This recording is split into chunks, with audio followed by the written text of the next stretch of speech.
এখানেও বিশালতার সব ঘরের প্রদর্শনী থাকে। এই অঞ্চলগুলো কারুকার্যময় ঘরের জন্য বেশ পরিচিত। হাটগুলোতে প্রবেশ করলে দেখা যায় ছোট বড় শত শত ঘর দাঁড়িয়ে আছে। কোনোটি একতলা, কোনোটি দৃষ্টিনন্দন দোতলা, আবার কোনোটি আধুনিক রিসোর্টের মতো কটেজ স্টাইল তৈরি। এই ঘরগুলো নির্মাণ ও ব্যবহার করা হয় নিপুণ কৌশলে এবং দীর্ঘদিনের অর্জিত অভিজ্ঞতায়।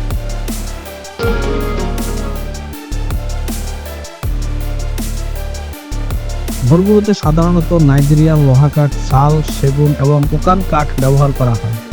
বিশেষ করে লোহা কাঠ ব্যবহারের ফলে ঘরগুলো 50 থেকে 70 বছর পর্যন্ত অনায়াসে টিকে থাকে। মিস্ত্রিরা এমনভাবে নকশা করেন যাতে একটি অংশ অন্যটির সাথে খাপে খাপে লেগে থাকে।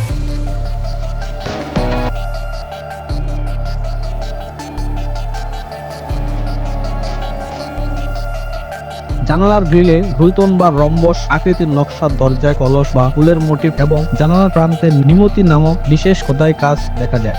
বর্তমান সময়ে ঘরগুলোতে হাই গ্লাস এবং আধুনিক টিন ব্যবহার করে একে আরো অভিজাত রূপ দেওয়া হয়েছে।